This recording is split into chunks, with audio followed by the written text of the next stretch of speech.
Test, test, test. Morning, everyone. This is episode 187 being recorded on whatever the hell today is, depending on your place in the universe. Chill will get it right when he actually does the proper intro. We'll be starting shortly. Topics of conversation, all the usual. Obviously, we'll be covering the cantina. Not much else in the news, which is it's in itself something to talk about. But yeah. Oh yeah, and the EA earnings call. That was nice. Fascinating use of an hour to listen into that. Gotta say. Well, it can be. It can be, yeah. All right. Anything else you want to do before we start? Yes, I want to start No. That'd be Just take good. a little water. Red, your audio is lower than usual, or are you just speaking softly?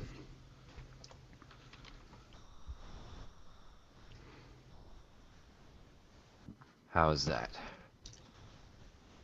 So far, so good. Definitely louder. Yep. Not my Audacity now. Alright. I don't know if there's anything else we can all do, but to try and have consistent audio levels. So, when it dips up and down, all I can do is push it all up, and I can actually get distorting. So, just something to think about. Alright, so Red, you just said you're starting your recording? Yep, I'm good now. Alright. Chill, you started earlier. Yes, my Audacity is rolling. And Charlie, you'll never guess what I'm going to ask you now. Ooh, I guess I don't know. How's your recording? Is it actually going? Yes. Alright. Alright, let me tweet, and we go. Testing. Yeah, it seems loud enough. Oh, It's on one like thing. 94, so.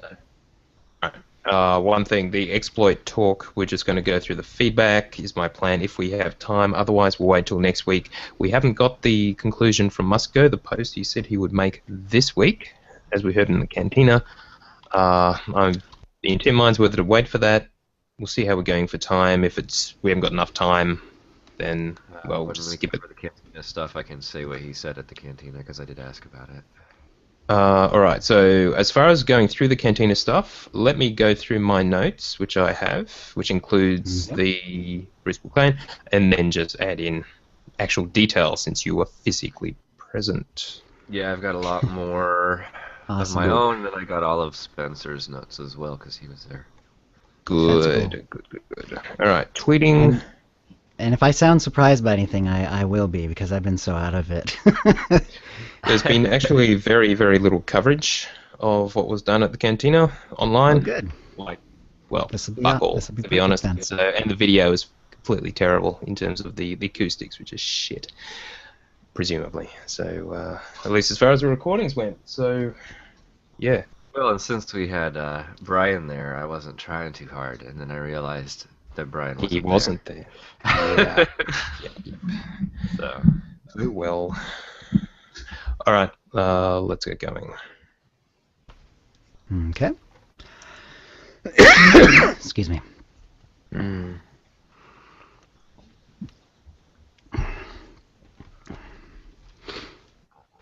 right, I'm going to go in 5. Make sure my mic level is okay. Yeah, it's staying now.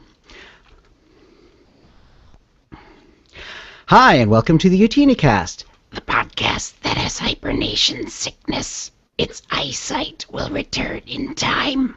This is episode 187, being recorded on Wednesday, January 28th, 2015. I'm your host, Chill, along with our producer, Tio. Hi, Tio. Hey guys.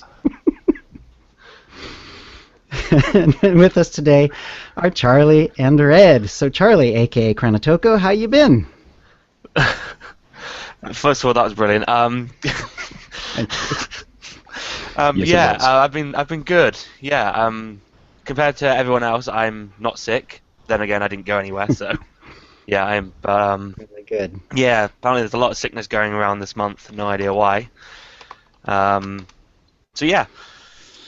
Oh, I haven't really done much in this World Tour, though, sadly, because I'm too busy. Although, for once, I've actually done some crafting, because I never do crafting, but only because I really wanted to get my artifice up to 500, because I never did it. I should have done it day one, but I didn't.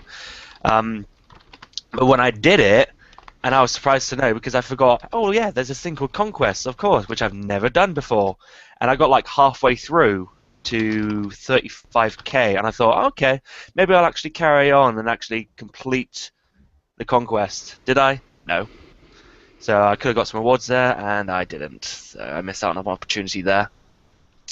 But when I did do some crafting, I got some of the dark projects, and that, of course, that's with the Matrix still in the recipe when they're going to fix that. So I could have saved myself a lot of money, but still. And Right. when I did get the dark projects, I got the Fury. Is that, yeah, Fury Interceptor for my stronghold, which is, I love it. I love it so much.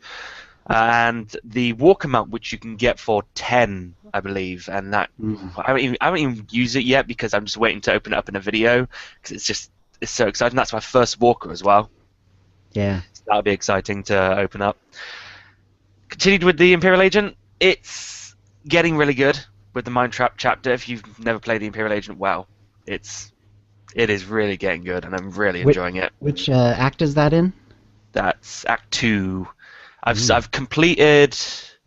What planet was it? So you're doing the mole episode, or the counter spy part of the story. Yeah. I've just done Taris as well. So and That's cool. I've just been to German Cass. I didn't really want to say that, but I've been back to German Cass for reasons. Obviously, I won't say what. Right. But it's getting really good. But on the opposite side, the trooper is really annoying me because there's this mission on Hoth where no, was it Hoth? No, it's not Hoth. That's too early. What am I thinking about? Oh no, it was Hoth actually. Yeah, it was Hoth. What am I on about? Where you go to some sort of base and you have to kill all these teams, and I'm thinking, why do you make me kill so many people for one mission? It just dragged out, and it annoyed me so much. Now, from what Bill was saying yesterday when he was doing the last week when he was doing the slot machine, it kind of got me into doing the slot machine, but of course they nerfed it, and they really nerfed it. They really did. It's like I was getting all the trophies. I was getting so many trophies, but I was getting no scrap, no nothing, because it's like below a percentage now. Right. So we talked about that last week. Yeah. Getting any of that, I just didn't get anything. So Wow. there's no way I'd probably get the Walker if I can't even get some scrap. But we'll yeah, see. they say that's crazy hard to get. So. Mm-hmm. Because when Bill said last week that he had been doing the slot machine for days and days, I couldn't even bear doing it for 1 hour. Yeah, it was pretty nerfed, remember? Once it was nerfed, he stopped. Yeah. But even before that, how can he deal with 7 days of just constantly clicking and just clicking Watching and just TV, clicking? listening to podcasts, chatting. That's how you deal with it. Oh god, Right. Do other things. Yeah. Listen Oh to. god, yeah. I'll get too easily distracted. I would listen to something or do something else, and I'd be like, I can't be bothered to do the slot machine anymore. So I'd give up after a while. And just earlier today, I played the Consular, and it still hasn't amazed me. Still waiting for that amazing, oh my god, shock. But it hasn't happened yet. Did someone tell you there was a good story? I've heard something happens near the end, which is a surprise, but I'm not going to say what yet. It's been a long time since I did that one. Yep. Okay. I started the Consular 2 years ago, and I still haven't finished it. Guess that says a lot about my playstyle. Right. Well. So many bad things. Or about the story. Yeah. Yeah, so that's all I've really done. So. Awesome. Fun That times. still sounds like a lot to me. Not as much as I'd like to do, but Right. Red, how about your week? Well, I guess I'd already cleared Ravagers when we recorded last week on my Commando, so I did follow up the show and full cleared Ravagers on my Sage. And that was the first time that I'd full cleared with my Sages the heals, which was excellent. Mm-hmm. And then this week on Monday, we actually cleared the Walkers finally and got a good start on the Underlurker. Very So cool. that was exciting. Otherwise, yeah, flew out Friday morning, came back Sunday night from PAX South, so definitely no gaming during that time period. It was really exciting, though. I got to meet Tate and Courtney from the community team for the first time in person, although I've interacted with them before. And then Larry from the Republic, I got to meet him in person as well, which was really neat. Sweet. And then I streamed on Monday and got sick yesterday, so yeah.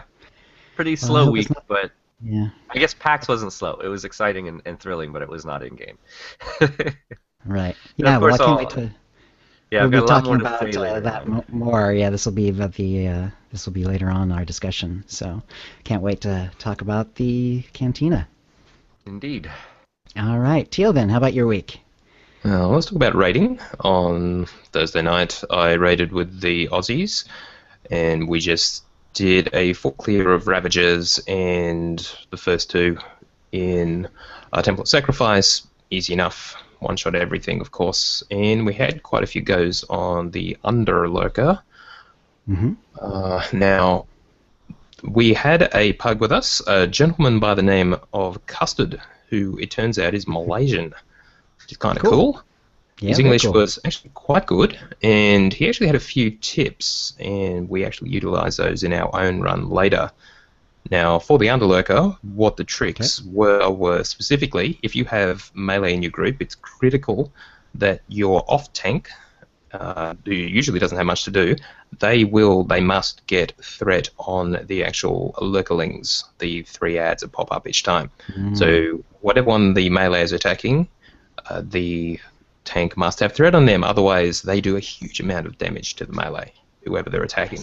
Also, make sure your healers and ranged DPS are not standing within melee range of any of the lurkerlings, otherwise it will take a huge amount of damage. It's good to know, because I always thought the lurkerlings were just all about the AoE damage that they provide. I didn't realize that they were also hitting pretty hard on someone. Yeah. Okay. But that's pretty much it. Aside from, what you want to do is the waves of lurkerlings just keep on coming.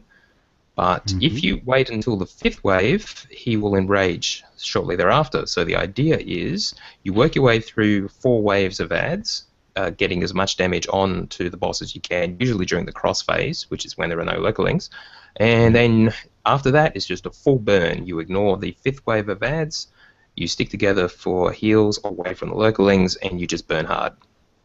So that was roughly the strat. Now, we're not able to get it done with the riders, but in our own group, we actually did. So on day 1, we just smashed through story mode Ravagers. I think we're down to like half an hour or something. It's real quick. Cleared up to Underlurker, and then it was about 1.5 hours of trying on the Underlurker, and we finally got him down. So that was awesome. Very cool. Can't wait to do it myself. Yeah. That's right. You and Kusei were both out. So. Right. But thanks to Ari and others for filling in. It was a pretty good run regardless. Bill had to heal. He actually did a really good job, as it turns out. Yeah, it's Bill. I expect nothing less. He's good, yeah. But then we cleared the rest of Template Sacrifice. The 4th boss, which is the commanders, 3 commanders, it's just like an extended trash pull. It's ridiculous. We didn't use a guide at all. We just figured it out on the fly, and there was nothing to it. We just rolled through it. It's ludicrously easy. And then in the final encounter with Revan, we did wipe once, because when he goes immune, we didn't know what to do. It took us a little while to work it out. And everyone took damage if you weren't in the right spot. But on the second attempt, we took him down too, so we've cleared Template Sacrifice. Once you get through the Underlurker, the rest of it it's just painfully easy. So the Underlurker is like this massive speed bump. It's a huge DPS and heal check, but after that, it's kind of a joke. Of course, story mode won't be anything like that. of course, hard mode won't be anything like that, but Right. so we've cleared both in story mode. We'll keep going to get enough 192 gear for the group, and hopefully at least 4 pieces of set bonus for everyone, if not 6. And then we'll start doing hard modes. In fact, we'll probably be able to clear both in day 1 within a couple of hours if we don't mess about now. And that'll give us day 2 to just do hard modes. But anyway, let's not get too far ahead of ourselves. Other than that, I leveled my bounty hunter from 55 to 60 because the Aussies may need a tank if one of their tanks is out. So I got him to 60 yesterday morning. He's now fully geared, augmented, all that stuff. It's really easy once you've got basic comms to get into that initial set of 186, and I've got all the crafting to be able to do everything else, so that was easy enough. Yeah, so he is good to go. But that's pretty much it for my week. Over to you, Chill. All right. First, a shout out to the chat rooms. We got Cap Slapshot 27, Ghana, Granatoko is here, of course. Mark_Swotor. I believe that's a random name. Therona, Trig, Berryman, Belazar, Beware 2, Define, Evil Treek, Flux, Gaddock Teague of the Unnamed Swotor podcast, Ganglotron, Palais, and let's see, and looks like Red is putting up the names from his chat room. Beware 2 is there as well. Shadow, Higgister, DMJ01, and XKing5V. So hello, everyone. And I was just sick this whole damn week. So basically what is going around is like a chest cold. But as it turns out, as I discovered yesterday, I also have a mild case of asthma. So not enough to have like an inhaler, not enough to get like asthmatic attacks, but just enough that if I get a chest cold, it's also going to put me on my ass for a couple of weeks. So I'm on a couple of medicines. I'm starting to feel a whole lot better. So that's good. But I literally have not played the game or done anything really out of bed other than, showers and stuff for over a week now. So I am hoping if this is basically a test for me because Tio did an excellent job editing the last show, but I bailed out after less than an hour, and he just had to soldier on without me and then kind of edit it together. We just did a quick outro and I hit it out. So this is kind of a test to see if maybe I can, do something at a keyboard for a little while, and if I can, then that means I'll be hopefully rating tomorrow, and then hopefully, and the doctor kind of is hoping for this as well, that I should be able to go back to work on Friday, so a couple days. So let's hope. Fingers crossed. Yeah, I'm already starting to feel better. Maybe it's just, if nothing else, just the knowledge that it's not just some random bug kicking my ass harder than anyone else. It's actually, something's actually going on that can be sort of controlled for. So that actually is kind of nice. All right, that will bring us to the tip of the week. We have 6 tips this week. First one is from Josh. So, I don't know how many people experience this, but when I start a flashpoint from my stronghold and then exit the flashpoint to the previous area, I am placed in a spot on the fleet that I'm usually stuck in and can't zone to my stronghold if I move or not. All that's to say is that you can zone straight to your stronghold from the flashpoint, and it's instant in contrast to the cast bar when you hit the exit area. Yeah, that is a good tip. And that getting stuck in place when you exit your stronghold, I've had that happen to me rarely, and the only way to fix it is to log out and in again, that I've found. Nothing else seems to work. Yeah. All right. Our second tip is from Bulaklak of the Dark Templar Order on the Shadowlands. My tip of the week is for the second boss in Templar Sacrifice. If you find that your group is coming up short on DPS and hitting the enrage timer, like mine was... This is the Walker boss, right? Yes. Okay. We were just losing too much DPS, having him grab the bomb to take the shields down on Walker 1. What we decided was to have our off-tank go pick the bomb up and run it. The first time we tried it worked like a charm and dropped both walkers with time to spare. I know this might not work for everyone, but it seemed to work okay for our guild. Didn't change any other part of the fight except for who grabbed the bomb and planted. That's an interesting idea. That's pretty clever. So the tank swap is actually quite quick and seems rather not really synced with shields going up or anything like that. So we might actually try it just for the hell of it, see if it does make it easier. Cool. Yeah. All right. Third tip is from Sukai. I've been looking at the new slot machine, and I was thinking, this is a great way for free to play to save credits. If they play the new slot machines, you get rep items which can be sold. These items do stack and can be cheaper than buying an escrow from the GTN. If a free-to-play uses the slots, then they can just save the rep until they need the creds. For an example, credit escrow transfer 600k is about 450,000 on the GTN and 240 CCs on the CC market. A purple rep is 2,500, blue rep is 1,000, and green is 500. So on average, I get about 50,000 of rep for 79,000 spent on coins. A loss of 29,000, but still better than buying an escrow. Kind of clever. I guess he's done the math, and that's what it came out to be. Yeah, the escrows are pretty lossy, pretty inefficient. So that's cool. Yeah. Our fourth tip is from Ricky. He says, even though they now come in 6-packs, artifact quality, that is purple stems and med packs, are very expensive to craft. If your main character is a biochem crafter, save the purples for when you're running an operation or difficult flashpoint, where a few extra hit points or stat points can mean the difference between success and failure. Instead, keep a set of the old level 52 reusables. The med packs and med units are still plenty useful in day-to-day adventuring, and the difference in stats between the reusable stems and the current purple stems really isn't enough to justify their expenditure in normal use, especially if much of that time is going to be wasted messing around with decorations on the fleet or crafting. Now, personally, I've been using purple stems all the time because they last for 8 hours versus the 2 hours for the blues, and because I've got all the crafting things and have got plenty of diplomacy missions, I've got tons of the purple mats to make the purple biochem stuff. So if you've got easy access to it, it's just simpler. But as he says, if you're still biochem and thus can use the old reusables, why not? Okay. Chong wrote in, how to gamble responsibly. Electronic brains average about 1,500 credits or 2 tokens. House money. So what exactly is he referring to here? He's put in the deco, the slicing deco, which allows you to farm credits from your own stronghold.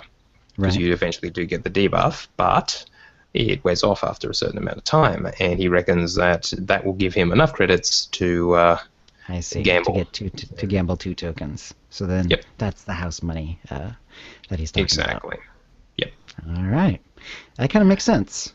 If there was a broken ATM next to a slot machine, you could play with house money. So that's kind of what's happening here. Indeed. All right, our 6th and last tip is from Daphine of the Alpha Strike Force Guild on Jedi Covenant. It's a PvP tip. If you've always wanted to jump into PvP, but were hesitant to do so because of the steep learning curve, roll a new character and start at level 10. The brackets go from 10 to 29, 30 to 59, and level 60. Starting the lowest bracket is so much easier than jumping in on a level 62. That is so true, by the way.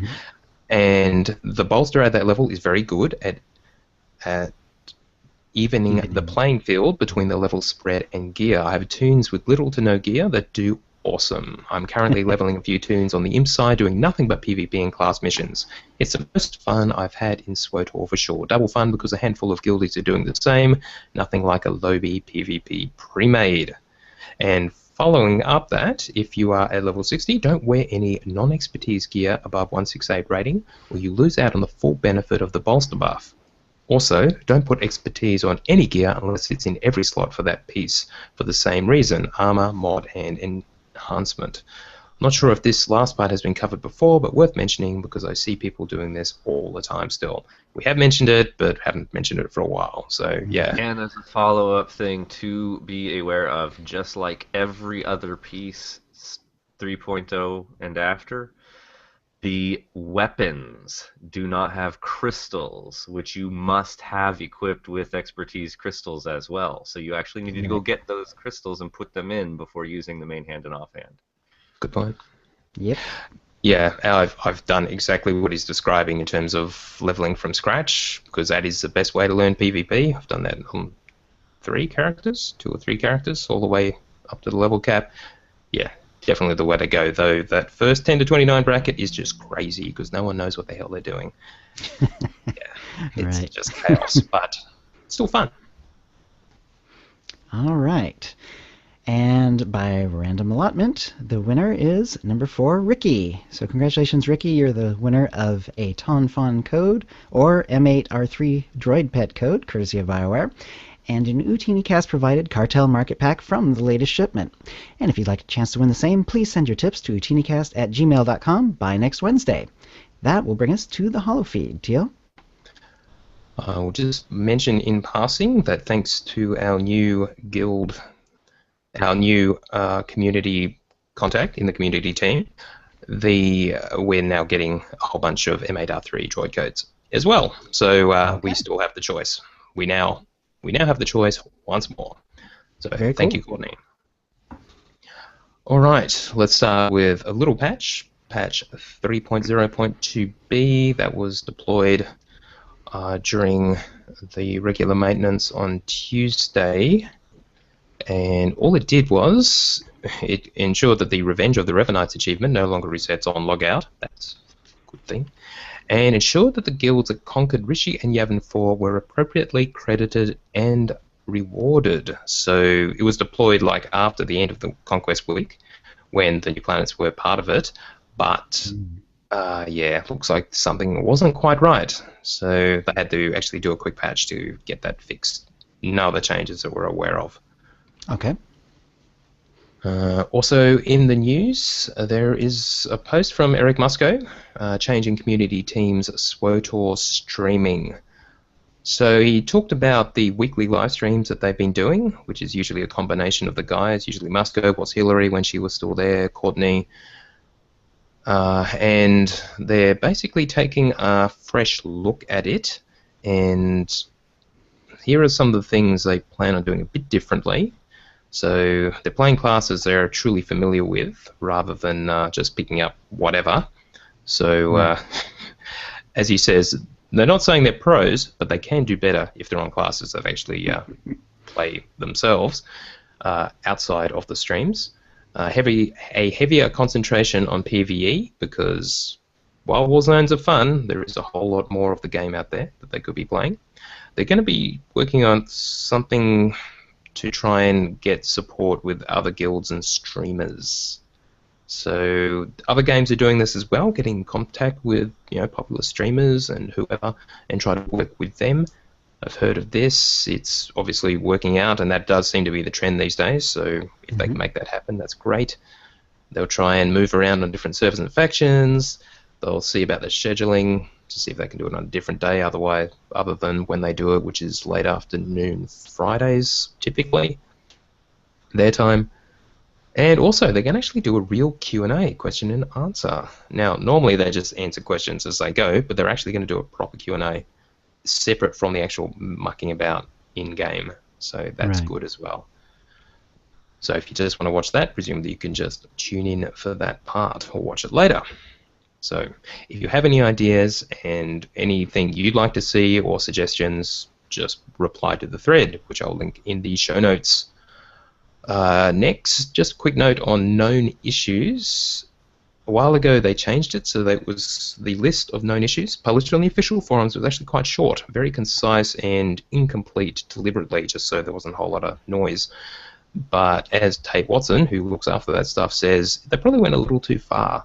So they are going to look at getting it a bit better in some ways.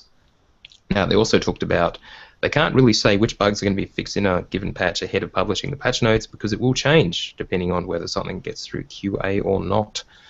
So that's why they can't do that.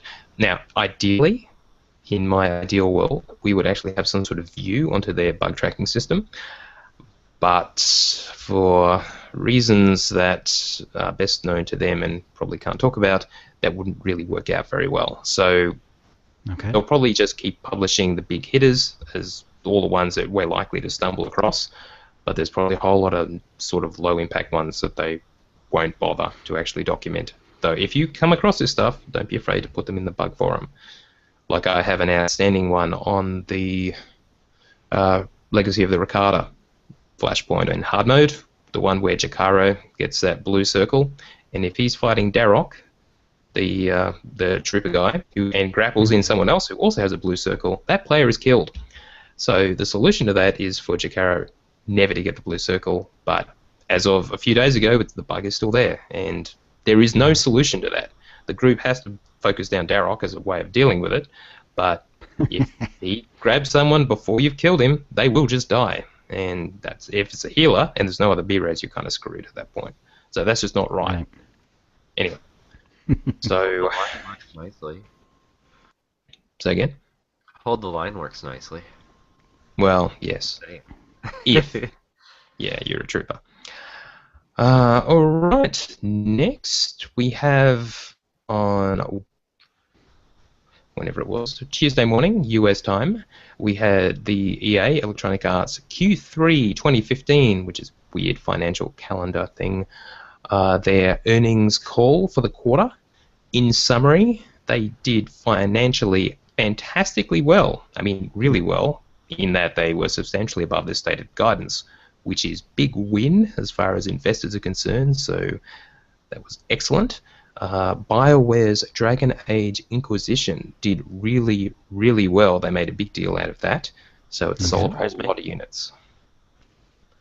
Say again, Charlie? Doesn't surprise me. It's a great game. Excellent. Now, I listen in. It's an hour or so, and there's a bunch of Q&A, but I listen in for any mention of SWOTOR, for the obvious reason. Now, we are part of the live services as far as their financial accounting goes, and, well, digital net revenue, which was up 34% year over year to $693 million, 49% of this quarter's revenue, and a new high. And then he did mention that for the first time, digital sales have actually generated more than half the revenue in a 12-month period versus box sales or whatever. So that's pretty amazing. Yeah, it's going that digital way, which is, as you would expect, good. To be frank, I think. No, I even got this game digital. I can't remember the last time I got a game that wasn't digital. Exactly. Off Steam or wasting gas when I can, save the gas, save the world. Yes. And then save the universe. Well, I'm sure the universe will just keep on keeping on. Breaking down the digital revenue, he across the various. There's a bunch of sports crap which did really well apparently, so that's great. But he said that Star Wars: The Old Republic also contributed to the segment with the extension Shadows of Raven. So yeah, you kind of screwed that up. But anyway. Attracting many more people into the game with this epic new storyline. Star Wars fans remain deeply engaged in the Old Republic universe, and we're more excited to see how that will build as we get closer to the launch of the Star Wars movie this December. So this was part of his prepared remarks. So they made sure to throw that in there, though in the later Q&A it seems that their EA's major play for the new Star Wars movies will be Star Wars Battlefront, which will be released in the holiday quarter, as you would expect, hopefully to coincide with the release of the movie. It's Jeff Hickman, right? He's the head general manager. Yep. Yeah, I got to talk to him at the Community Cantina. This isn't something that I'm going to be talking about later. And I actually asked him, because of the quasi-uncertain nature of canon and everything for our game, what about the other games that they've got coming out? And he had two things to say about that. Yes, 100%, every single thing that they produce going forward is 100% canon, and they are making sure of that. So Battlefront will be. Also, he has actually gotten hands-on Battlefront. Can't give details, but he said that, believe the hype, the graphics are that sick. Excellent. Yeah. We don't know at this point if it's coming out on PC, do we? It's not going to be a console only, or is it? I want to say I asked him. I want to say I asked him, and he said it was going to be PC as well, but I'd had a few drinks by that point. Fair enough. Red. Now. I was not the reporter. I had to write my notes down the day after. Speaking of the Community Cantina that was held on Friday evening at PAX South in San Antonio, Texas. So, Now, Red was actually physically present, so we'll be talking to that. But before we get there, what we'll do is just cover the big points, and Red obviously has a whole lot more detail as well and colour to add. Now, firstly, it seems that Eric Musco, community manager, when he went on stage, he said that this year, in 2015, the community team is going to be doing something a bit different at the various community cantinas. Specifically, they will be releasing new stuff. Now, prior to that, they've just been answering questions in a generic way, not revealing anything new, but now they are actually going to save reveals for the cantinas. The last real reveal was the last time Chill and I were at a PAX. The Seattle one. Yeah, the Galactic Starfighter video. That was awesome. Mm-hmm. All right, so one thing the big reveal for this one was Bruce McLean. He's their producer. He has penned a letter about what is going to come up, his producer's letter, what's coming up in 2015, and that was read out to the crowd. Now, there is video for this. The audio is absolutely terrible thanks to the acoustics in the room, but someone was able to actually transcribe it. Now, I've heard a lot of people saying, "Oh, the audio recording wasn't that good" or whatever. I had to walk right up to the stage to even be able to hear them. It was actually the speaker system itself was just piss poor bad. Yeah. So the recordings, you could actually hear the crowd. They were just fine. It was just the PA system was bollocks. Shit. Exactly. Edit that out later. Anyway, let's just go through Bruce's letter in its entirety, because we're not actually going to see this printed anywhere until for a couple of weeks, and it may change. It is subject to change. So, hi everyone, and it was Ben Irving, the Australian dev who works at BioWare, who actually read this out. He says, Cool. Hi everyone, for many the start of the year is a time for setting goals and planning for the future. Amazing year for the team, delivered 2 expansions, that's Galactic Strongholds and Shadow of Revan, of course, overhaul to the class system, and regular story updates through flashpoints. We love tacticals, don't we? I'm proud of what the team has accomplished, and we have not been able to do it without your support, so thank you. That's us. You're welcome. He goes on, I'm excited about what we have in store for you in 2015. Some of you might remember, before launch, we talked about the 4 pillars of RPGs: combat, progression, exploration, and story. SWTOR is an MMO, but it's also a BioWare game. 3 years ago, we set out to deliver a product that delivered the best of 2 worlds, the immersive story experience of a single-player RPG, and the vast array of systems and social connections from an online multiplayer game. Since launch, we mainly focused on the latter, that is the MMO part, adding Galactic Strongholds, achievements, legacy perks, reputation tracks, and Galactic Starfighter. But with the success of the Shadow of Revan expansion, we think it's time to return to our roots and what truly makes our game unique: story. Okay. So, interesting. He goes on, Shadow of Revan was just the beginning. In 2015, we are committed to bringing you more character-driven adventures in the Old Republic universe. You're going to see a unified story with themes that unite our 8 classes. Everyone is a veteran from the Galactic Civil War with a complicated past and uncertain future. You'll see a greater emphasis on your character's personal story and on the choices that you make. I don't want to say too much more since we're in the midst of development, but what we have planned really gets back to the Star Wars fantasy at the heart of our game. So it's not class stories, but it's something else-ish?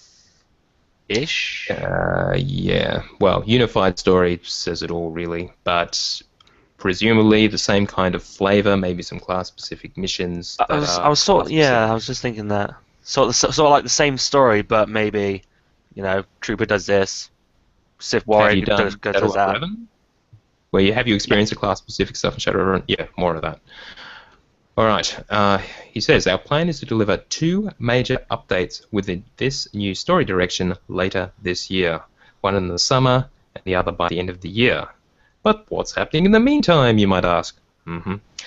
Below is a list of what you can expect in the first half of the year. As always, please keep in mind that all of this is subject to change. We reserve the right to adjust our plans if we feel it is necessary.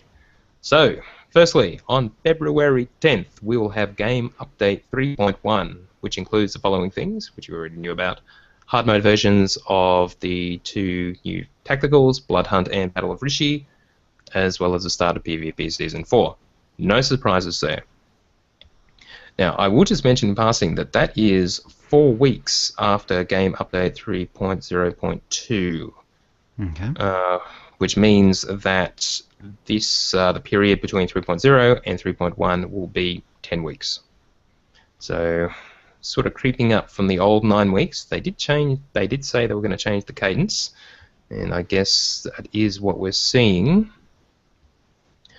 For February 28th, which is our current tentative date for Game Update 3.2, and I'll also say that is 11 weeks after 3.1. So are we creeping our way up to 12 weeks between game updates? We'll see. Anyway, we have being away from 12 weeks. It's been getting longer and longer ever since they said 6 weeks. That's never stopped growing. Anyway, in 3.2 we have a new system called the Outfit Designer.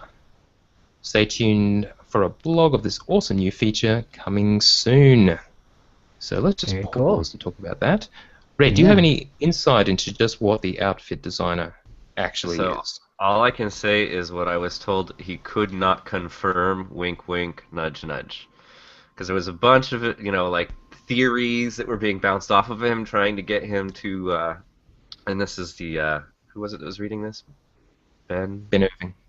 Yeah, Ben Irving was who I was talking to, and I had asked him, well, it seems to me that just from a quality of life standpoint, the best thing that I would see is that if it could quite simply remove all of the steps. If I could, Control Alt right click rather than just right click to equip and have it prompt me, do you want to swap this shell but put everything in the shell into this item? And even if it was at full cost, just make it all automated instantaneous. And he said, I cannot confirm that that may well be the case. So it sounds like what they're going for is it'll be a lot easier. Probably it'll be at a discount, so it'll be cheaper if you just do the automated. What I'm curious to know more about is whether or not that would actually include the augmentation kit slot and augments. But I also asked him point blank, is this going to jeopardize the usability of legacy gear for transferring, to other characters? And he said, absolutely not at all whatsoever. That will remain. So it sounds like what they're going, like you'll still be able to unequip these items with all the gear inside and send it to another character. So it really looks like it's very much just an automated 1-click or 2-click process of just swap the skin. Well, that's disappointing, because I thought it was a wardrobe system. That's why. And that's all that I got him to confirm. Now, a lot of times they come out with extra stuff, so it could be that there's some system where it lets you see which item you want to swap with. It doesn't necessarily just have to be in your bag or whatever, or, it looks at what you have in your inventory, some sort of easy referenceable, these are the items that I've got, put the look together that you want, and then click it. As long as you got those pieces, it just automatically swaps it out. They could do more like that. That'd be cool. As well. But it definitely seems the whole point being that you can swap the gear and it will auto do all the augments, armorings, mods, enhancements, stuff like that. Well, that would kind of be a natural way of dealing with their current adaptable system. Not exactly what I had in mind, but why not? It's nice to know that they're cleaning up the place a little bit, because everything was a lot more all over the place when it first started. Now it's sort of, we're fixing it now. Well, and I guess it's worth mentioning too, because Ganglatron says, please be something that would let me switch between my PvP and PvE gear instantly. It's definitely not going to be that. And preferably, and they've always said that something along those lines would come with their, multi-spec vision of the universe and hotbar switching and stuff like that as well. So what you're describing is really just a way of swapping appearances of gear by literally switching the shells, and all the mods and presumably all can just stay in place. So you just flick it. Right. You I don't know how many bells and whistles would come with that, but that does sound like the basic premise. Does make it Again, simpler. this is nudge nudge wink wink. I'm not 100% on that, but it seemed like he thought he was trying to imply that's very much the direction to think.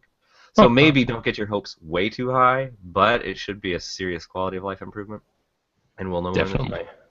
Especially if they lower the cost of pulling the mods and replacing them if it's all taken Exactly. care of.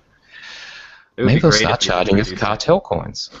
It would be great if they just reduced it to the cost of like one button. It's Yeah. one strip. But Yeah. who knows? Who knows? All right. Also coming in-game up to 3.2 on April 28th, we have a new story arc on the planet Zeost. Pronunciation unclear, but I'm going with Zeost. So if anyone says Ziost, that's up to you. The story arc takes us to the Imperial homeworld of Ziost, where we answer many of the questions posed by the cliffhanger at the end of Shadow of Revan, which we won't spoil, but we will do in a future spoiler cast. It also has the end of PvP Season 4 and the start of Season 5. As noted previously, no preseason between 4 and 5, and in Season 5, that lower tier will now actually have a bit of a flaw as far as PvP rank goes. So just turning up is not enough. You will actually have to get to a certain rating to even get the lowest tier of rewards in Season 5. Alright, finally in the letter he says, beyond that, we would like to this year do a new stronghold. Can you ban this guy? Please, sorry Which to one? interrupt the chat room. Yeah. Also, I did make the notes accessible to everyone. Sorry, I forgot to change the link. So if you click on it now, you should actually get the access to the show notes that we're working from right now. Angry Grandpa. Anyway, where were we? All right. Finally, in the letter, beyond that, we would like to, this year, do a new stronghold. Great. In addition to that, also add a new playable race, the Degruda, which we already heard about. I kind of let the cat out of the bag on this one last year at the New York Cantina, but now it's in writing or on the interwebs via his voice. There is still more to be revealed for SWTOR this year. This is just the start. When we are further along in development, we'll release more information that dives into the nitty-gritty details of these new features. I want to thank you, our galactic heroes, for continuing to support us. It's your feedback and enthusiasm that makes SWTOR a better game and drives us to be better. All of our hard work is for you. May the Force be with you, Bruce McLean. Now, just going through, this has been covered on Dolphy and on the official forums and on Reddit. Something else that came up during the Q&A. Actually, one sec.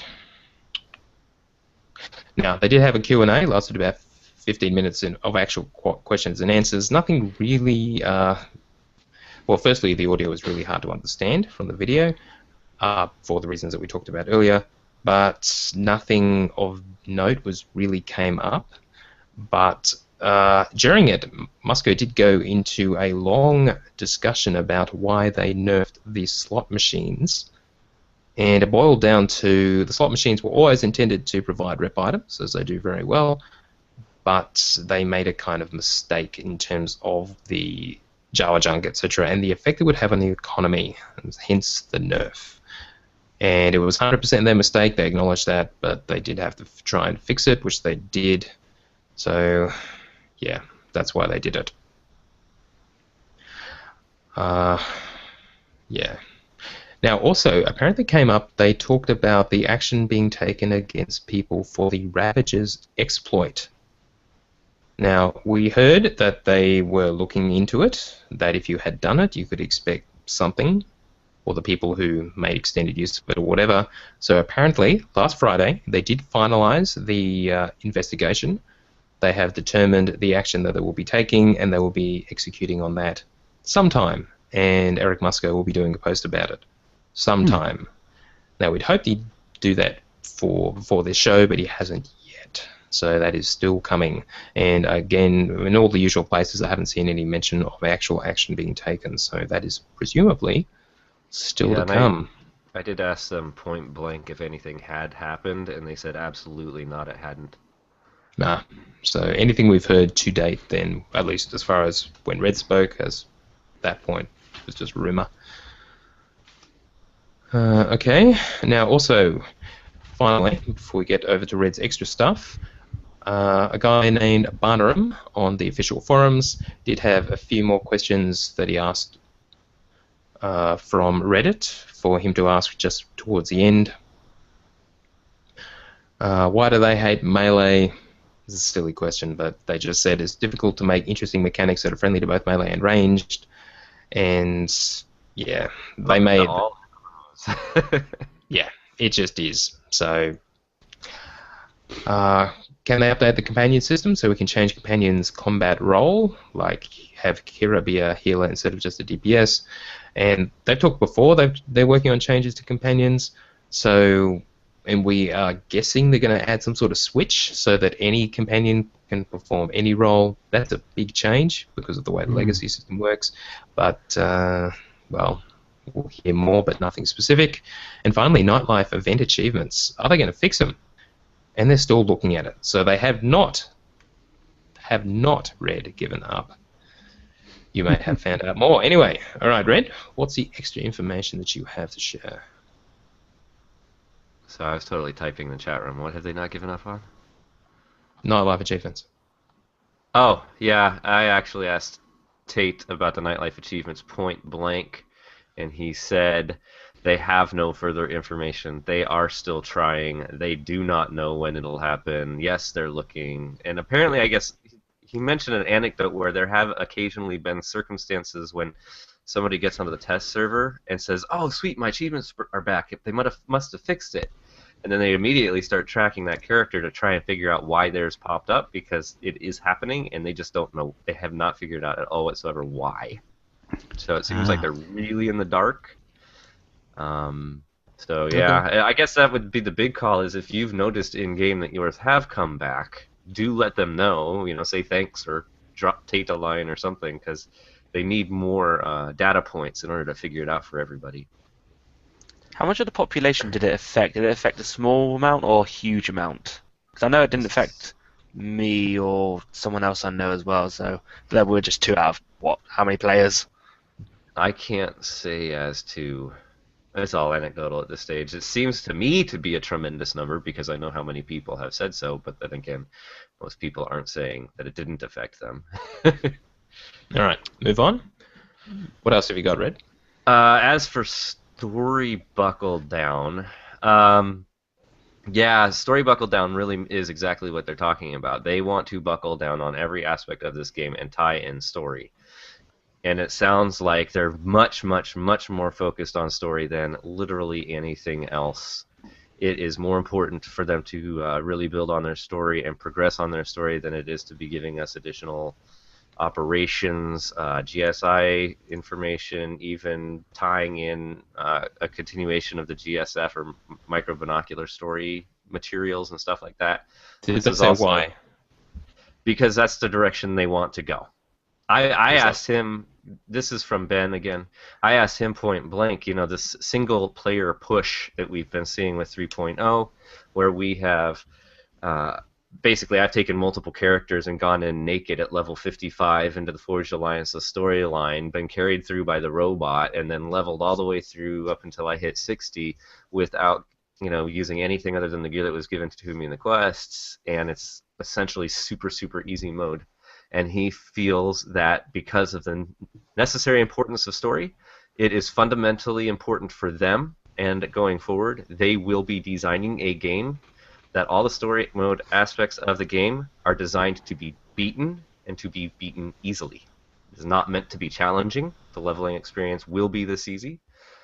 I expressed some concern on this. You know, where's the motivation to join into group material? It seems like they're really driving for this whole solo world experience, and he said that's the way they want to design the game. He understands that people might disagree, but that is their philosophy right now, and that's what they're going with. It's almost like they're trying to turn the game into KOTOR 3 now, because there's a lot of people that complain, oh, well, it's not single player only. So now that they're going down that route, it feels like they're trying. So an obvious question is, what about PvP? There was no mention of it. They do have material under work for PvP. They do have intentions to put out a new map, possibly another hut ball. I'm a little concerned. Well, basically they asked about different game modes and what might come, and they asked, does anybody want a hut ball, and the whole room exploded. Yes. Which I think is divisive. Like, of course, everybody knows I love hut ball, and I would totally love to see another hut ball. And I really like that the two hut balls are so significantly different based on the main theme. But I like their follow-up question better, which was basically, well, what other modes would you like? And there were like 4 or 5 people that shouted out, capture the flag, and then it instantly devolved into so everybody had their own idea. Yeah, so fair enough.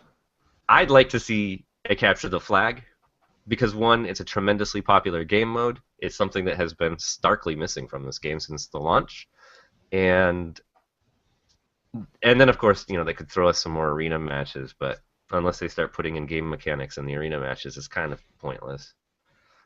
But yeah, no. Beyond that, nothing beyond that for PvP. Very little information. And operations? Are we getting the impression we're not going to get another one until the expansions? So they didn't countermand that statement that we read last week that said basically the end of the year. Now, I did have an opportunity. I got at lunch on Saturday. A group of us from the community all met for lunch, and actually 2 of the background devs, not names that most people are familiar with. Sure. One of them was actually on the core team for the development of the GSF launch. He said he hasn't been in it since the launch, but he was really involved doing it. But I asked them, and they were really hesitant to respond to anything. I'm like, you understand that the impression that we've been given is that we won't be seeing it until October at the earliest. And they're like, well, we really can't say anything about that. We can't really comment on that. We don't want to get anybody's hopes up. It's not really our position, because they're lower level employees, right? But finally, after some prodding, he did say, listen, all I'm going to tell you is there are already things in the works. So I'm wondering if that might actually mean they don't want to tell us anything is coming before the end of the year, so that they don't get caught out in something, but they really are planning for something before the end of the year. Well, they did say later this year, not the end of the year, so however you interpret that. Right. So, yeah. I mean, obviously we still haven't gotten Nightmare Mode, and it's going to be a few months after Nightmare Mode, but it does sound, I said October to them, and it did sound to me like they were trying to say there will probably be something before October. But they certainly didn't say it. That's not that's not a reliable source. This is not proper channels of information. That's just, I was glad to at least get some hope. So hold some hope it's not going to be a year or 10 months after the last content. So the message you're giving is they're pretty much giving up on group content? Is that what you're saying? Or that's what you're saying they said? They want to focus on what does that leave? Basically just single questing? For this roadmap, and tacticals. I think for this roadmap what you're seeing is that they're talking about story. The story is going to develop the way we've seen it most recently. It'll be going through the some new tacticals, perhaps the planet Zyos, which will be dailies, but a story that drives you through the area before you get the dailies unlocked, like Oricon and Yavin. I think and solo mode for the tacticals, of course. Presumably, yeah. Now, ultimately, you would expect that this is also going to culminate into an operation. The story will drive into the next operation material. But it does seem like in the near future, don't expect anything super big at the end of PvE. No one anywhere has heard anything about anybody doing anything with GSF. Like, flat out, nobody's working on it as far as I know. Okay. Yeah. So when they're talking about these expansions that I've heard people quoting or whatever, these aren't expansions. It's expanding the storyline, whether that's through daily areas or flashpoints or whatever. It seems like that's exactly what they're talking about. Because they did not say, by any stretch of the imagination, that what we were seeing in the expansion of the story, that this was an operation. Everybody seems to be standing away from that comment. So anyway, the other information that I got, I do like the fact Tate is shy. I talked to Courtney beforehand, and it was quite humorous. Tate is legit shy. If you are talking to him and the conversation stops, or there's a lull in the conversation, he'll be standing right in front of you, but he'll just start slowly backing up and walking away from you. I didn't notice that personally because I don't shut up. But I, in fact, really enjoyed talking to him. He was great. I did get to sit down and talk with Musco directly. I waited until all the crowds had died down around him. You know, he's always very popular. And fortunately, there were a ton of BioWare people there. Tons and tons of them there. It was remarkable but understandable. I guess it's only an hour and a half from their offices, so everybody seemed to come out that could. He actually brought over, I believe it was the head of their network security guy so he was responsible for addressing and tracking the information concerning the exploits, but he's also responsible for reporting on harassment and stuff like this. So we had some pretty intense conversations. I finally got to explain to him, I was like, hey, Musco, I'm really sorry. I have been singularly responsible for having this question asked of you by various different people at different cantinas because you've never answered the question I've asked. So now that I'm here, I'm just going to make it really clear. I don't give a rat's ass about talking to someone no matter what character they're on. I only want to be able to ignore an entire account. Tell me what the security problems are with that. Because right now, the only answers we've gotten, and I know that it's because Eric was always interrupted and somebody would always bring up, yeah, I remember that bug where you could whisper me on one character and I'd see it on every other character. Yeah. And then he'd address that, and that was just not his intention. But yeah, he did say that that is something they'll look into, talking to this network security guy, and I was explaining, you know, the problems of not being able to right-click on a person's name and ignore them or even report the harassment or a lot of these things. The network security guy in particular was taking notes. It does sound like this is something they're going to address, ignore harassment, all of that. I also asked at the prompting of Bad Feeling Podcast, what's the difference between a bug and an exploit? A bug is a bug. Most people can tell what that is. An exploit is using a bug for unintended gain. Effectively, if you're at all confused, the slot machine was put out with the intention that you put in a coin and you get stuff out. It was working exactly the way that it was designed. The Ravager's exploit was designed that you were to kill a boss and then you get loot.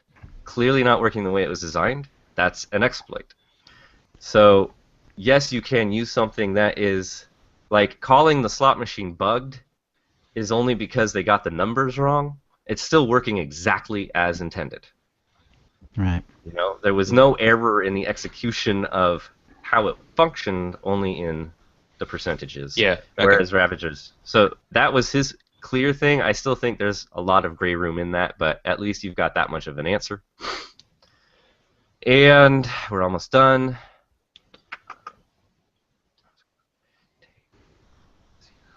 Okay, yeah, and I did ask about those casino achievements. He said flat out, it will not be soon. And there was one more thing.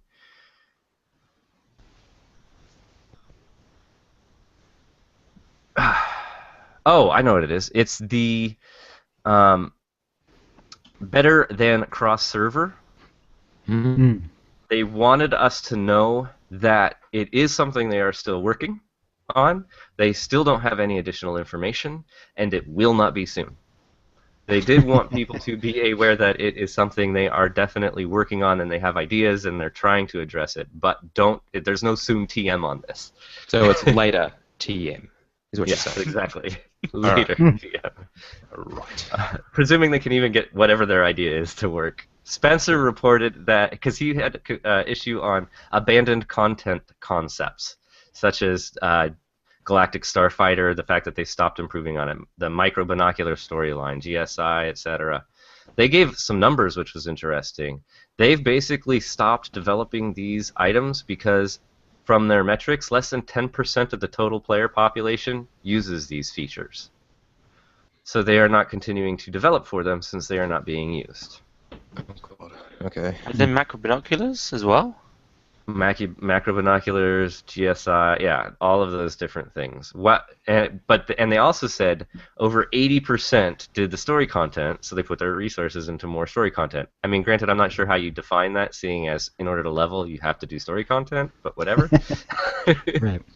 It's good that they're data driven, but this could obviously have the consequence if they put out a system and people use it and then stop using it because that's all there is. They're not going to be spending their time playing it. So Right. you will They're not obviously growing. show the data that there's nothing there. And so they stop. Well, and 1 in 10 25 is a minute big better. number. Yeah. 1 in True. 10 is a big number. Like, if it's still well over 1 million players that play Yeah. each month, that's 100,000 people that they're ignoring. Yeah. You know? But the fact is, when it did come to the macro binoculars quest, can you actually blame the community that not many people played it with all the running around you had to do? It was actually kind of cool. Yeah, but it just took too long just to get that tiny bit of a cutscene with you know who. Mm-hmm. Yeah. Yeah. Okay. So Anything else from Spencer? yes, so 20% of players are purely free to play.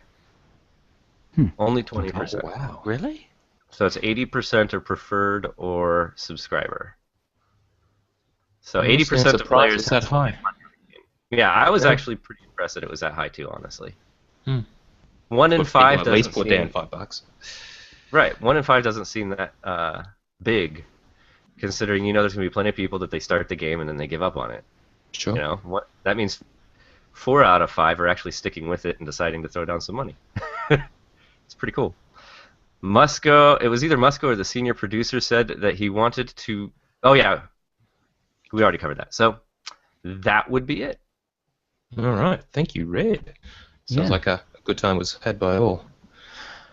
All right. So in the rest of the news, we just got something from in our community. Firstly, thanks to Squirrel, Gunslinger, and a few too many olds to name, for his generous donation. He says, "Thanks OotiniCast for more great shows, interviews, and insights to all that is SWOTOR. May it long continue, and I wish you all a super 2015." So thank you, sir. Thank you. And if you do want to support the show, we do have a PayPal link for donations. But if it's easier and you want to buy something from Amazon, go to OotiniCast.com/Amazon. It will just send you to the normal Amazon store. But anything you buy, we will get a small kickback. And you don't pay any more. It's just normal price, but we get a little tiny bit, which we spend on prizes. Yeah, something- And bandwidth. there was one more thing I wanted to throw out Yeah. there. The question about the exploits and people getting punished. They did Yeah. say, I will say, from having spoken, because of the difficulty, it sounds like don't expect there to be sweeping punishment. It's really not going to be huge. Just from What a shock. talking to them, the pure not wanting to ban someone because they got invited and suckered in, or even if they've done it once or twice, it's not that big of a deal. Like straight up, it does look like they did say there will be people getting punishment. They're not going to ignore it. Right. But I got this distinct impression, don't expect it to be big. I guess my hope would be that for the vast majority who partook, that they will simply get a email that says, "We know you did it. We're going to let you off this time. But if you participate in any other exploits, you're going to be banned." So just to let people know that, yep, they were found out. But I somehow suspect it won't even go that far. But I guess we'll see. And I did That get would the be impression that it seemed like part of the reason that it wasn't going to be so severe is because they did recognize a certain degree of responsibility on their own for taking so long to respond in any way, shape, or form. Yep. And it's hard to do Yeah, that's something fair. about it. Which is why, at least a warning, let people know that they can't get away with this stuff. So, again, next time. They can't get away with it. Next Well, time. I even told them, just listen, if you don't want exploiters to benefit, remove those gear items from them so that they can't wear them and benefit from it. At least it removes that benefit incentive. Yeah. To a certain degree, anyway. Yeah, okay. All right. Now, on Reddit, from user Dentface, he's been trawling the internets looking for concept art for SWOTOR, and he's actually found a few things which are on Imager.com, which I will link in the show notes. Some really fantastic stuff there from the very early days. So, yeah, that's well worth a look. Also, there's a new site turned up, hutspawn.com. They're after people to help, another SWOTOR site, so head on over and see if you're interested in participating. There is also already talkcommunity.com, of course. They may be after people as well. And finally, we have another OotiniCast sub-podcast specials like spoiler casts and our interviews and stuff. that our guildmate Turg is organising, which will be focused on PvP. Now, it will be hosted by Turg and probably Pez as a regular co-host, and they'll be bringing in various guests, experts in PvP, etc. And their first episode will focus on Guardians and how they do in PvP, but he has actually put out a straw poll. He has actually put out a poll asking for people to suggest which class to do next. So I'll put that in the show notes and expect that sometime in the near future. And obviously we will probably participate as well on a case-by-case basis, but it's going to be Turg's show, mainly a bunch of Utini guys getting involved. So look forward to that sometime soon. Fun. And that's the news. All right, well, that brings us to the forced feedback, where we read out your tweets and emails. And chat room, if you have any questions to ask, we'll be gathering them now to ask once we're done with the feedback. Sechari wrote, "Wow, I was listening to OotiniCast episode 186, and the Utini rage at the end scared the fire out of me. Usually it's just a voice, but the Sithy sound effects on the voice plus the rest of it was awesome. Keep doing it." Freedius wrote, "Thanks, guys. The voice is hips from an old episode plus a few effects. Shout out to the originator." That's pretty cool. Yeah. It was crazy. Yep. Ducky San wrote, "After the changes to the slot machine, it is much less desirable to spend time and credits on it. You will max out the rep very fast, and although you can sell the rep items to a vendor, the return price," and then it cuts out, but I assume is less than what you'll get, is less than what you're paying. Yep. Which we actually know from the tip of the week. Which actually kind of makes sense. Let's see. At Swotor Economics wrote, "The balance unit cost of Jawa junk to 2 times mission skills, but 50% faster." What is it? Okay, I'm having a hard time. You want me to read this one, Joe? Yeah, it's funky. Yeah, it was tweets, and tweets are terrible for actually conveying anything of substance. So at Swotor Economics said he suggests that they balance the unit cost of Jawa junk to twice the cost of running the mission skills, but makes it 50% faster to do it via slot machines, to give a speed/cost choice. So either run mission skills at effectively half the price, but it will take twice as long, or just sit there doing the slot machine. And he says make machines share at cooldowns and maybe a small stackable buff incentive for stronghold visiting. So faster but higher cost choice should mitigate the price drop and keep reason to run mission skills. Maybe. I suspect if they're going to do that at all, it would probably be better to make mission skills always a better way of doing it, but make using the machines an alternative. At the moment, it is far, far, far too slow to get anything useful out of the slot machines after the nerf. So it is back to being mission skills being the way to do it. But if they really want to drive people to use the slot machines, now Kuzay has a suggestion which we'll cover next week. So lots of people have lots of ideas about how to make them better. But yeah. All right, cool. Torvu on Jedi Covenant wrote, "In answer to your question about Dolby Axon, our guild, Beacon of New Hope on Jedi Covenant, uses it, and it works really great. Not only is Dolby Axon simple to use, but the sound quality is great, and it also has a feature that allows you to place yourself within a group so that your placement and orientation within the Dolby Axon chat room affects how you hear things. Unfortunately, I can only speak as a user of the program and cannot really speak to the server side, but hopefully you'll get some additional comments about that." We haven't so far, but then again, I suspect most people have never heard of Dolby Axon. So again, if you start using it and it actually works out well, please let us know, and we might trial it ourselves. Clever idea, so you could put like your raid leader in one ear, everyone else in the other ear, that sort of thing. Yeah. That's kind of cool. All right, Swotoristo wrote about Cartel Reputation gear. "It does have an icon. It is not bound to legacy. The symbol you're thinking of is a star. It means it's a reputation item. You're thinking of the shield icon, which means legacy. Check Tor-Fashion to see if stuff is legacy bound before you invest into it." There you go. That's a good tip. Thank you, Swotoristo. I noticed that when you wear the star ones, if it's legacy, it'll actually turn to shield on your character sheet, which is really bizarre. But yeah, almost all of the rep items are legacy transferable. Okay. All right. Let's see. Galvanized of Deathhammer and slash Deathhammer. Yeah.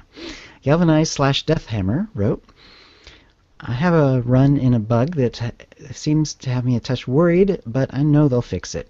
I've sent in a ticket and I've tried everything except repairing my game, which I am doing while I write this. It seems my companion's new allied gear is not working properly, and I have a missing secondary slot, the offhand. I hope my weapon and slot reappear at some point. Picture is attached. I'm just wondering if anyone else is having the same problem.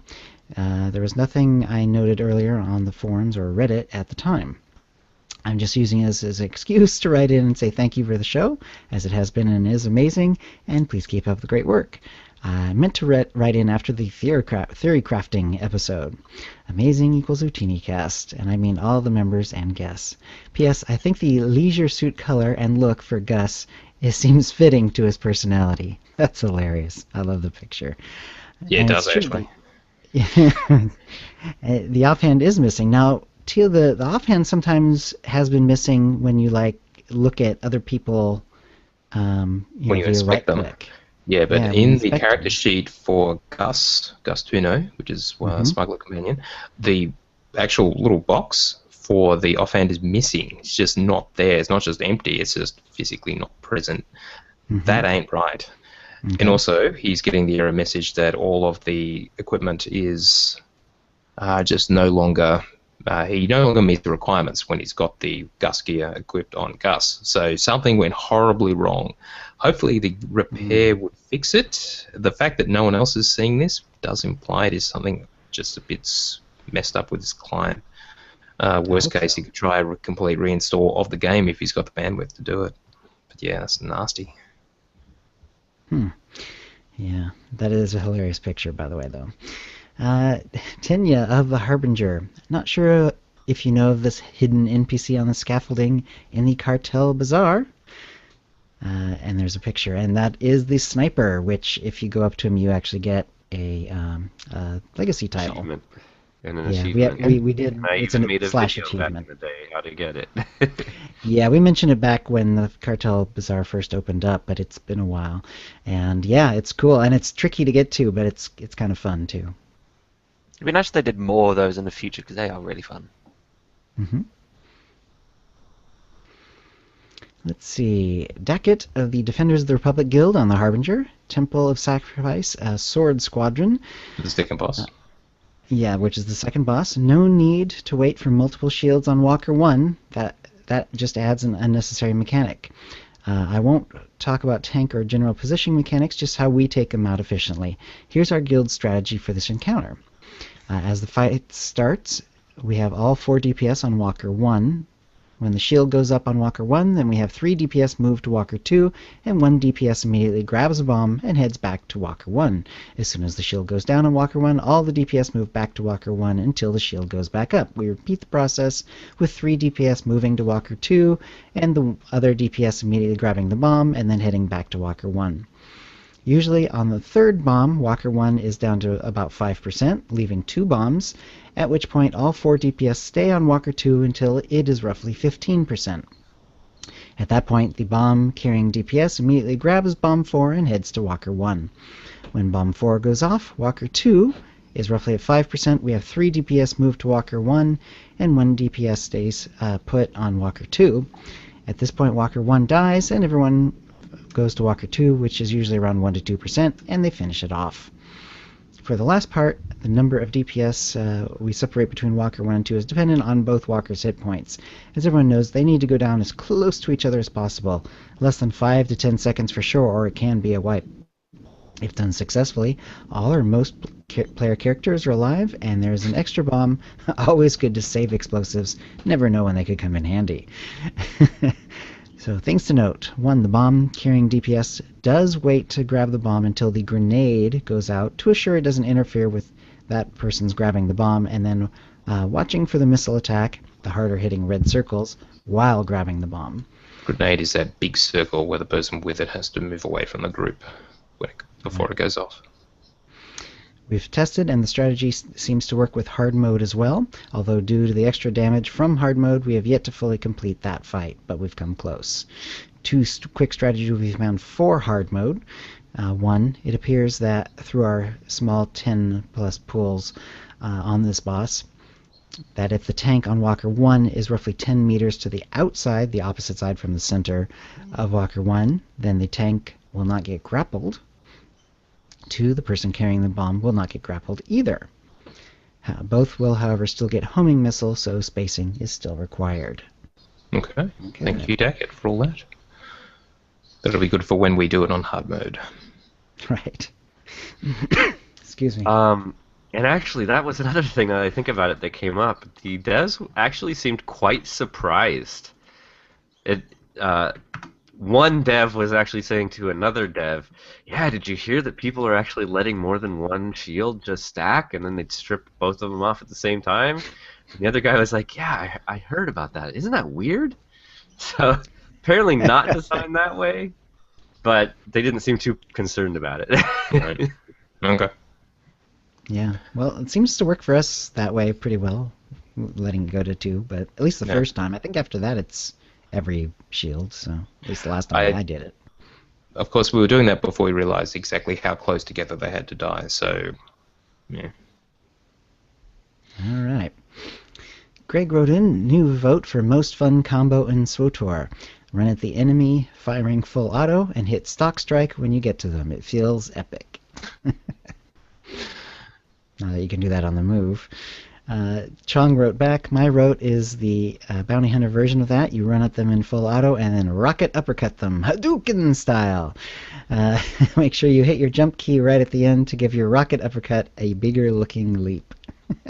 That is fun on my power tech, the rocket leap, the rocket uppercut thing. It's very cool. Yeah. Define wrote, so I heard Tio saying he got HK the hard way by doing the quests. So how do I do this the easy way? I don't have HK on any tune yet. Well, unfortunately, you do have to do it the hard way once. Once you've done it once, you can then pay cartel coins to unlock it in every character that you choose on Empire and Republic. Doesn't matter. Mm-hmm. But yeah, the first time you actually do have to go through the mission series. Yeah. Right. I think can't you also do it with open it with credits as well as cartel coins? Yes. But of course you do still have to do it that one time. Yeah. It's actually a pretty fun chain. I actually didn't mind doing that chain once. I'm not sure if I would want to do it for every character, but it was definitely worth doing once. And there's an achievement for doing it once on the pub side and once on the imp side. Right. So. Now that's giving me the incentive. Yeah, especially the sort of haunted house feel of the one mid flashpoint that you do is very cool. All right, Chinook wrote, pro tip, don't try to bioanalyze a sleeping jungle wampa on Rishi. It only makes them angry. And you won't like them when they're angry. Yes. Not that they really hit that hard, but yeah. Turg wrote, no skin for Scoundrel DPS bracers yet? Did they figure that no one would play Scoundrel DPS, so they didn't bother? And he has a picture of the rather disappointing bracers, yes. Yeah, they're untextured. Now, I'm hoping there was just an error with his particular game client and everyone wouldn't see this, but I haven't checked elsewhere. And Turg continued, I don't buy Cartel Market gear because of the high cost for modding, and that they aren't buying to Legacy. I predict Costume Designer feature is intended to boost Cartel Market gear demand. We'll see. We'll see. Whether it will or not, I don't really see how it can, because it's not really going to change much. Alright, now, as far as the Psylocke Digest goes, how are you feeling, Jill? I'm feeling all right. Voice is a little rough, but that's okay. All right, so if you could let's just run through this. We might as well do it. It seems long, but we'll run. Actually, it's really long. All right, cool. Yeah. I think we've already both going again here. All three of us have expressed our opinions on the matter, right? So this can just be a read-through Of the community, yes. Yeah. And I'll do the reading, Jill. That's cool. Very cool. But we still won't have the final answer anyway. So. Oh, no. This is just community. What the community has to say about the Ravager's exploit. Excellent. All right, well, that brings us to the Sarlacc Digest, where we go over the issues for 1,000 years, or until we run out of time. And we're going to do sort of a community wrap-up, or at least so far, on the exploit. So, Tia, why don't you go ahead and lead us on this one?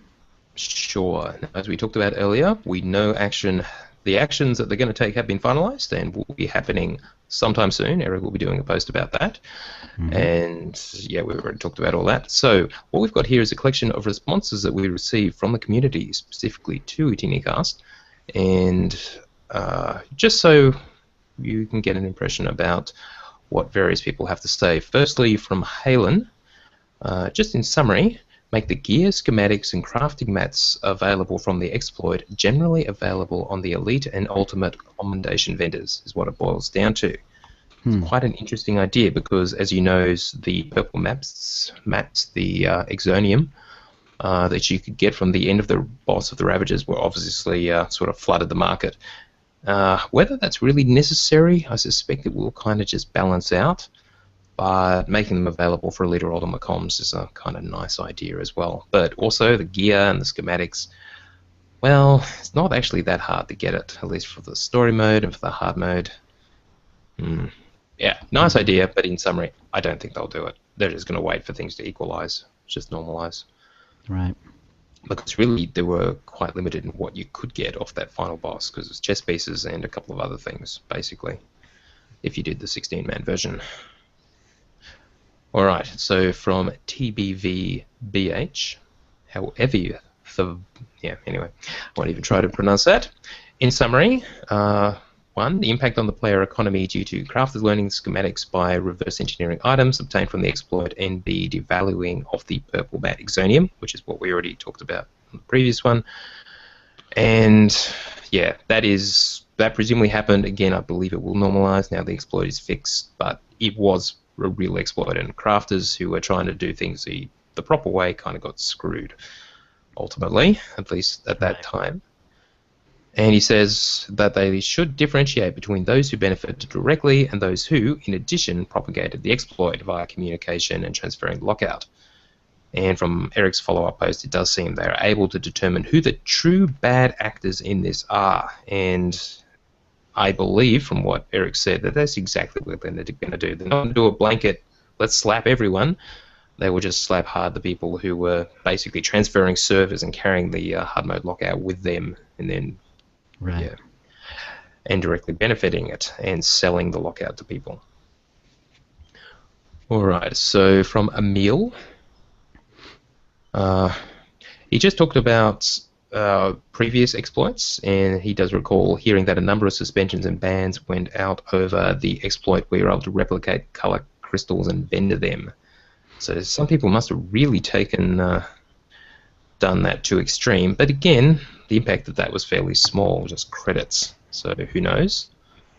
And for this one, Emil's long-term solution, which assumes that BioWare are able to recover the mats and gear, which is a big assumption. So in theory they can, but the kind of stuff gets spread around a bit and it's hard. Anyway, solution is ensure that hard mode 198 gear remains uncraftable even after the Nightmare 204 comes out.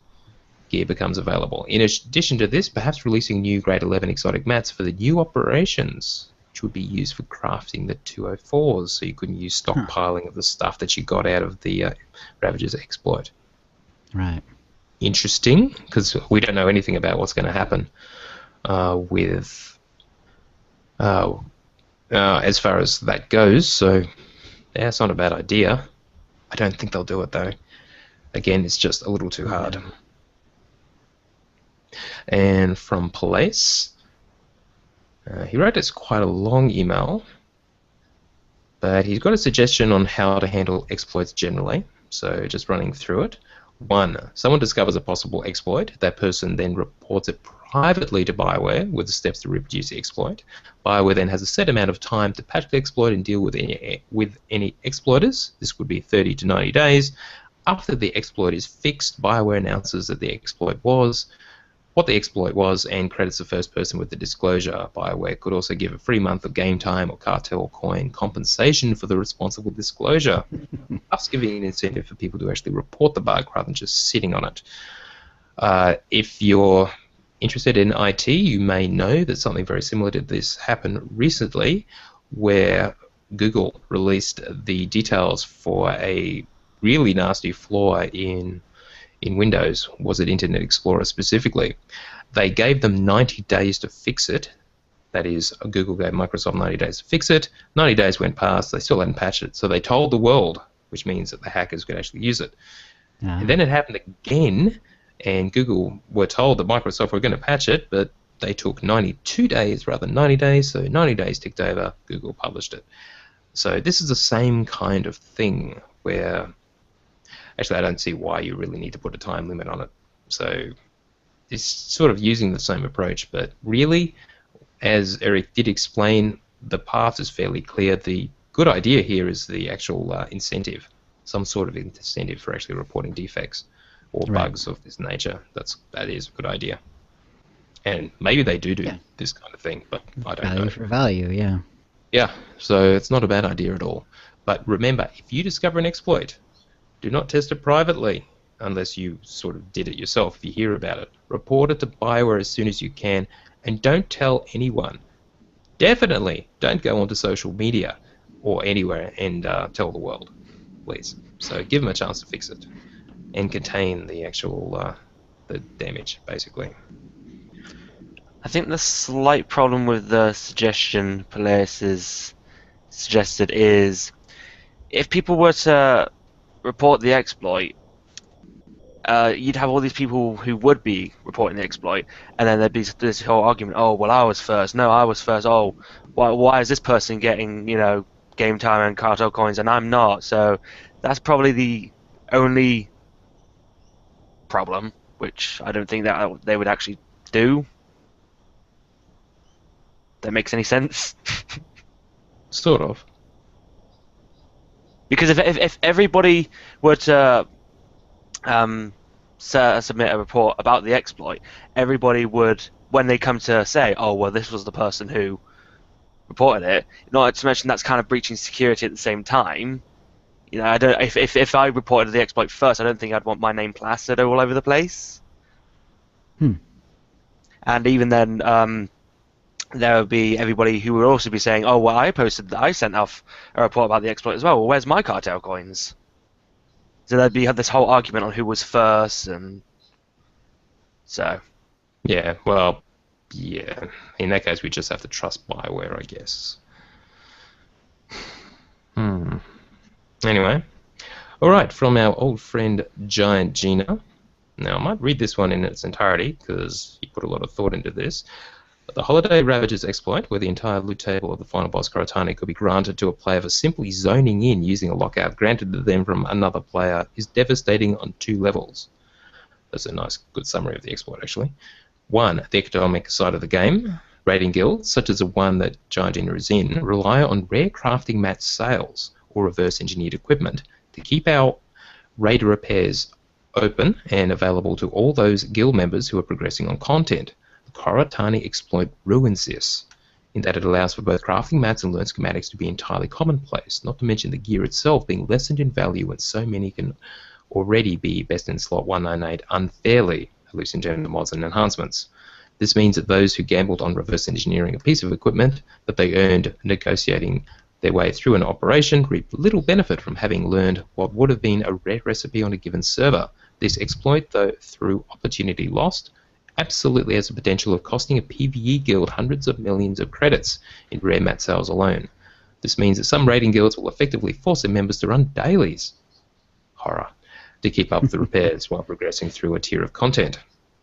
As an example from our last tier, our guild was clearing content in relatively short order compared to most other guilds on our server. This brought in many exotic stabilizers as well as mass manipulation generators. At the height of the market, these brought good money into the guild and enabled a dedicated and skillful group to benefit. Furthermore, guild crafters had ample opportunities to learn rare crafts that would get items into the marketplace and reward the crafter for clearing content. The way that this exploit ties into the next level of devastation is that of regression competition generally. So before we go into that, that's something I hadn't thought of in terms of the people who were getting this stuff on a regular basis were the better guilds, and the ones who were at the cutting edge trying doing this stuff in the lower tier of gear, and so probably wiping a whole lot, and they relied on this as a source of income. So with the exploit, that just goes away. So that was just one of the many consequences. Not obvious.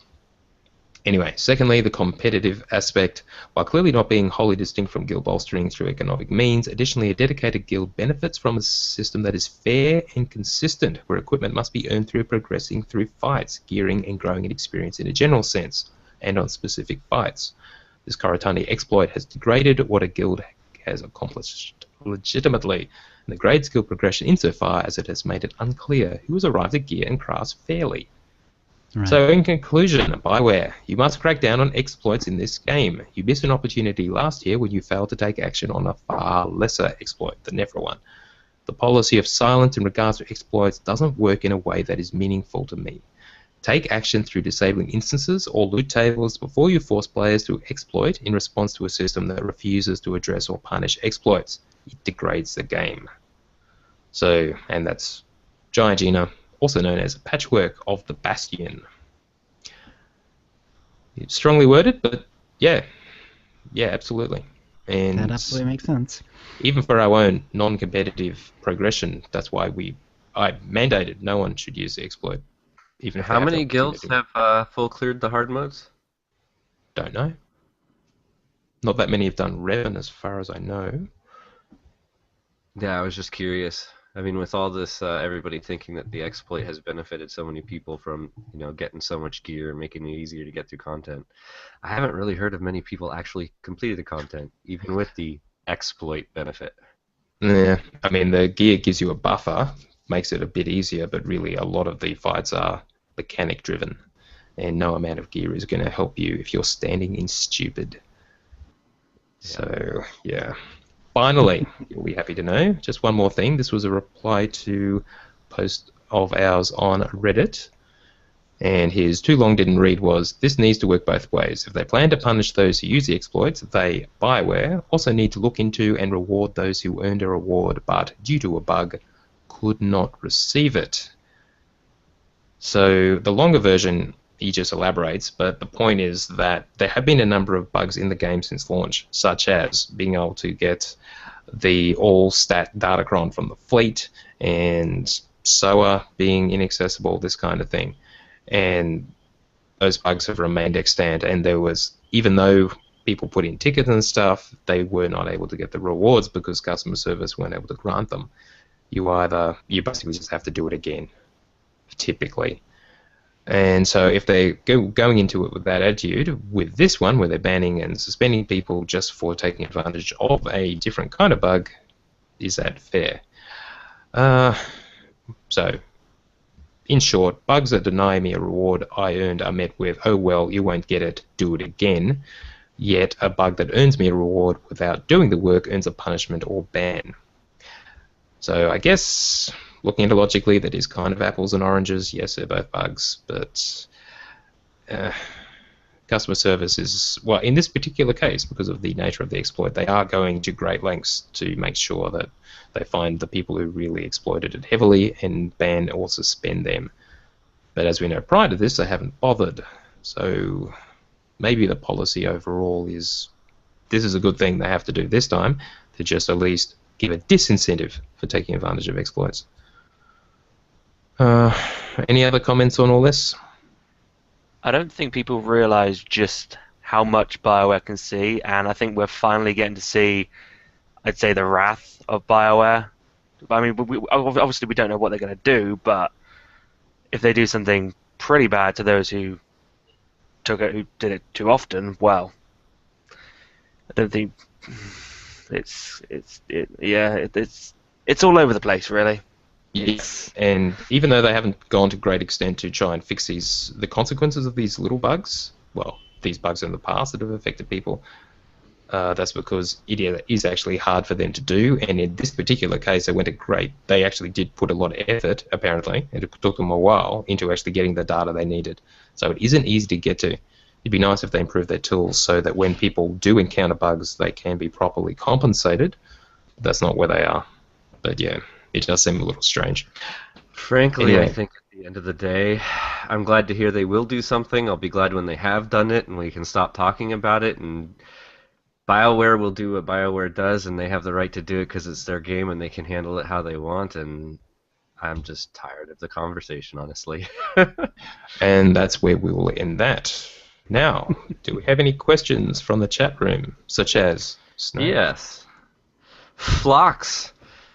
And maybe Snave would like to help us with this. I was wondering how much crit rating I should have in PvP as a Vigilance Guardian. Any ideas? So far, I only found PvE guides. I'm going to wait on that one for a second. I would expect that you probably want less crit rating than the PvE guides would suggest, just because when you're in PvP, you want every hit to count and remove the RNG as much as possible. But I have not had a lot of time to get through the conversations for PvP perfect gearing. Chill, any plans to trim the bird's nest? If that means my hair, no, I'm definitely not getting a haircut while I'm sick. And probably not even after that. I had somebody ask me, how bad are my Seahawks going to lose on Sunday? And frankly, I've said all year they'd make it to the Super Bowl. I'm not confident they'll win it. I don't know the odds. Bill, maybe he could help us. Evil Treek was wondering, did the devs at the Cantina talk more about the melee situation? In the Q&A, they pretty much said it's hard to design interesting mechanics that are friendly to melee. From my experience, and this is one actually, if anybody has been to the Community Cantina and actually had a chance to ask them, I'd like to know if they did give more information on that. I know that we've seen recently that they're going to be addressing the fact that some of the melee DPS options are just not performing to level. Good. Sentinels being an example, and they will be addressing that. But I don't know much more beyond that. Snave, how do you feel about the increased communications from the community team? Well, I guess we haven't really seen that manifest of late. Now, we did get just started. We got some great initial communication from Tate and Courtney for the guilds and just the fan sides generally, so that really looks very positive. But since then, for whatever reason, it's been a little dry. The forums have been very empty in the last few days. So I guess we're still kind of waiting. And I guess I've got a jaded experience because having been at the community cantina, I had all sorts of communication.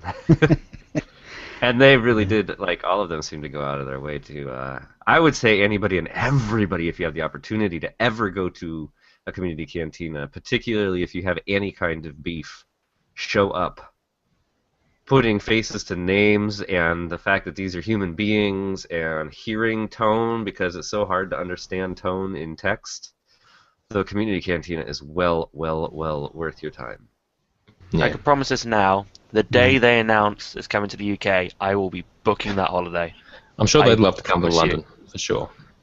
Even because London, obviously, that's a lot of money to get to London, but it's worth it, I would say. I hope it's worth it.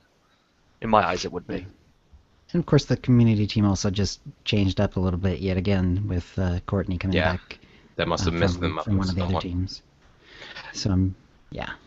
And having met them during my own visit to BioWare, I'm also quite positive about the group. So, yeah, I'm willing to give them lots of time, basically. Yeah, well, and Snave is Courtney's.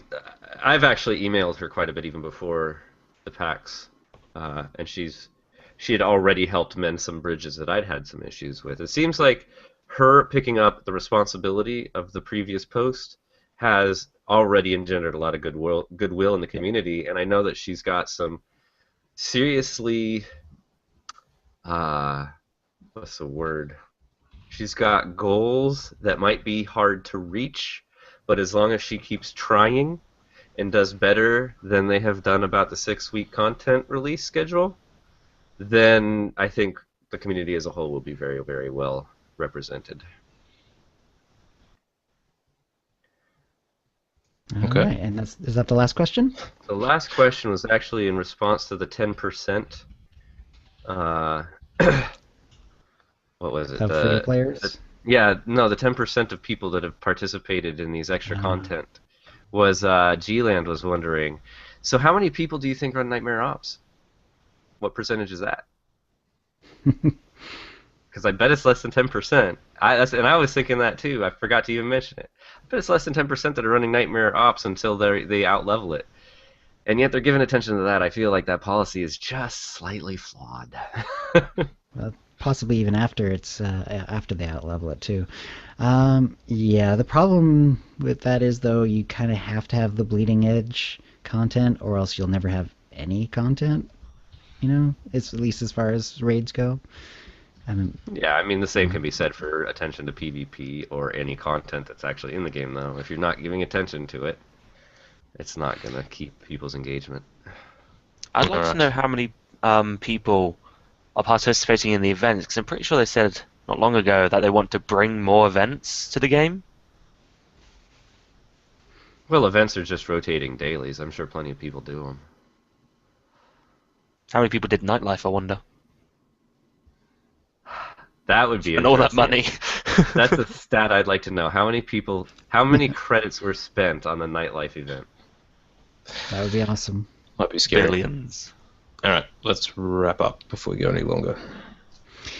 All right, that's a show. If you'd like to play with us in the Utini Knights Guild on the Republic side of the Harbinger server, or in our Guild on the Empire side, do a /C join Utini to join the Utini channel. Then ask for the quiz that lets us know you're a fan of the show.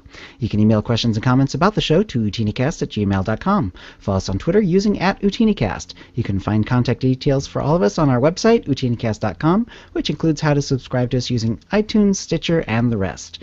We record the show live every Wednesday at 4:30 p.m. Pacific. Go to OotiniCast.com/live to find out how to join in.